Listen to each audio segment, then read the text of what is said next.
Bonjour à tous et bienvenue dans cette vidéo. Aujourd'hui, j'ai pas vraiment de thème précis à aborder aujourd'hui, mais j'ai essayé de faire un petit concept que j'ai toujours voulu essayer. C'est qu'en fait, moi, j'adore dans mes balades essayer de reconnaître un petit peu les empreintes et les indices qui témoignent d'un passage animalier. Donc souvent, c'est des mammifères. Et ici, on est dans un endroit parfait parce que je suis dans une forêt de feuillus. Un peu mixte où il y a un peu de pin, c'est un peu sableux, c'est dunaire, on est un peu sur le littoral picard. Et ici, il y a énormément de mammifères, même la faune et la flore, elle est assez riche, même en automne. Et donc, ce qu'on va essayer de faire, c'est d'essayer de repérer ces petits indices-là, les empreintes, les indices, etc., pour que je puisse un peu vous montrer comment on peut traduire les indices et du coup avoir une bonne idée de la faune du coin.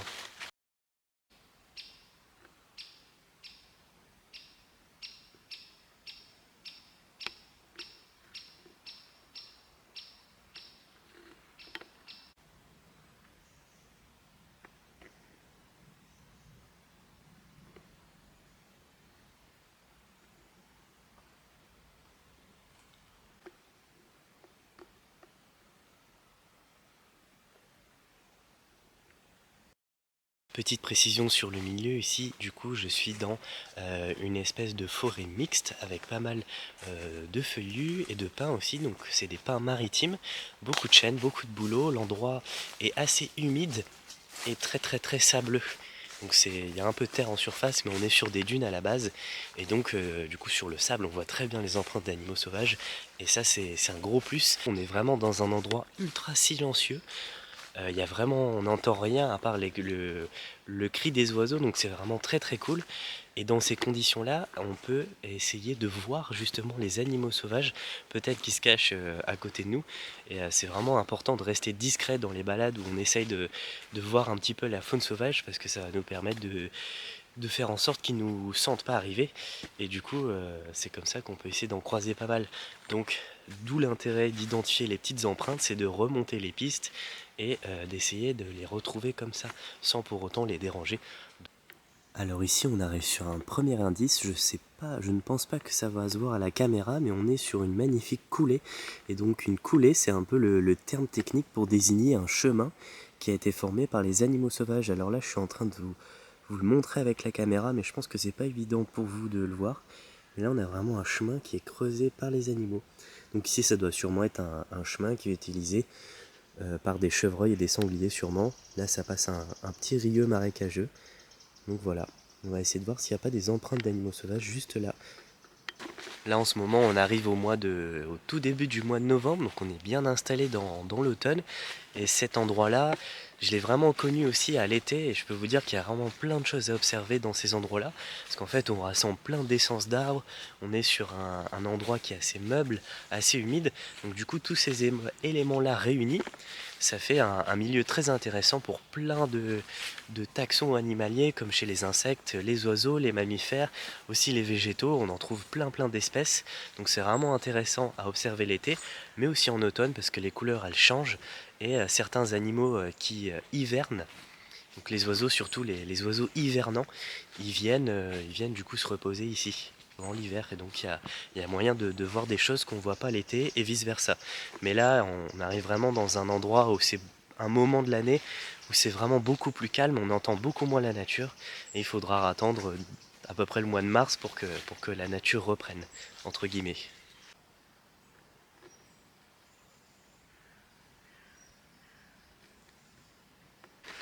Alors on arrive sur les premières empreintes à proprement parler. Alors elles sont pas évidentes à distinguer, mais celle-là elle est vraiment pas mal. On la voit quand même bien. Comparé à mon doigt, on voit les deux sabots ici. Et donc comme on peut le voir ici, elles sont pas très grandes. Donc ici les deux sabots, on pourrait dire sanglier, mais non, elles sont trop fines. Donc c'est bien des empreintes de chevreuil ici. Donc à mon avis, il a dû traverser le petit rieux et aller s'enfoncer dans la forêt là-bas. Peut-être qu'on en croisera d'autres.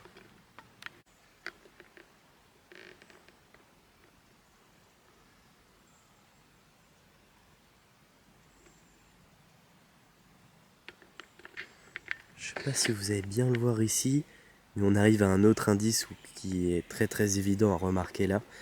C'est un petit marécage qui a été complètement ravagé, sûrement par une tribu de sangliers. Donc là on arrive à l'hiver, ils recherchent de quoi manger. Et là ils ont retourné l'endroit un peu marécageux à la recherche de petits trucs à manger comme des bulbes, etc. Et là, il y a un martin pêcheur. Incroyable, je sais pas si on va pouvoir le voir. Il est juste là.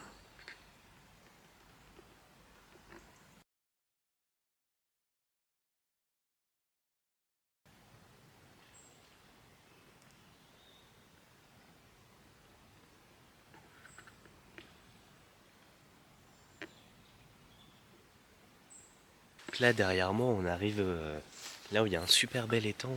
Je parle pas très fort parce que l'endroit est vraiment super calme et ça me donne pas envie de crier en fait. Donc du coup là je suis sur le petit étang et je sais qu'ici il y a vraiment beaucoup d'amphibiens et ça c'est vraiment important. C'est une info sympa quand on sait que les amphibiens ils sont de plus en plus rares, de plus en plus menacés. Et je sais que dans cet étang là il y a normalement les 4 espèces de tritons. Donc le crété, le palmé, l'alpestre et je ne sais plus. Mais je sais qu'il y a pas mal d'animaux sauvages, donc c'est vraiment sympa. Et durant la période de début de l'automne, notamment à peu près au mois de septembre-octobre, donc là ça doit être passé, on entend énormément ici la rainette verte. Donc pour ceux qui savent un peu ce que c'est le chant de la rainette verte, c'est vraiment super impressionnant à entendre, je trouve, c'est vraiment sympa quand on est autour des étangs comme ça, et c'est aussi un animal qui se fait assez rare et qui est malheureusement assez menacé, notamment à cause des routes. Lors de la migration, les amphibiens y traversent et il y en a pas mal qui sont malheureusement écrasés. Donc une chose qu'on peut faire déjà pour aider les amphibiens, c'est essayer de faire attention le soir quand on roule. Ou même, je sais qu'il y a pas mal d'assauts qui ont fait ce qu'on appelle des barrières à amphibiens, où ils tombent dans des seaux et après ils la remettent à l'autre côté de la forêt. C'est vraiment des démarches super cool et ça permet d'aider des centaines d'individus. Donc voilà, il y a pas mal de choses qui se font quand même pour les amphibiens parce que c'est vraiment des espèces très menacées du fait de leur fragilité. Donc du coup voilà, c'est une petite info supplémentaire. Peut-être que cet exemple-là de coulée sera peut-être plus évident à voir à la caméra. Là, on la voit vraiment bien, c'est vraiment un petit chemin qui s'enfonce dans la forêt. Donc ça, c'est sûrement emprunté par les sangliers, les renards, chevreuils, etc. Là, on arrive dans une zone avec du sable très meuble. Et c'est vraiment cool parce qu'on arrive à bien distinguer les empreintes. Donc ici, vu la taille, c'est une empreinte de chevreuil. Donc je vous la montre par rapport à mon doigt. Ça, c'est du chevreuil, c'est sûr. Et juste à côté, on a une empreinte de gros chien. Et il y en a pas mal. Peut-être qu'ici, on a une autre empreinte. Alors celle-là, il y a peut-être moyen. Non, c'est aussi du chien.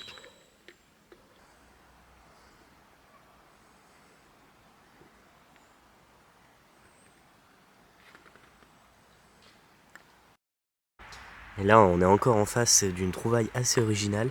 C'est des champignons, alors ça ressemble à une amanite mouche, mais je pense pas que ça soit ça. Les couleurs, elles correspondent pas très bien. Et vous voyez qu'il a été complètement mangé par des petits insectes.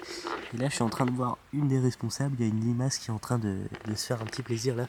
Donc les champignons, ça peut être une ressource alimentaire pour plein d'animaux de la forêt. Donc voilà, c'est assez sympa. Et là, je vais me diriger vers un endroit assez fourni en amphibiens normalement. Donc on va voir ce que ça donne.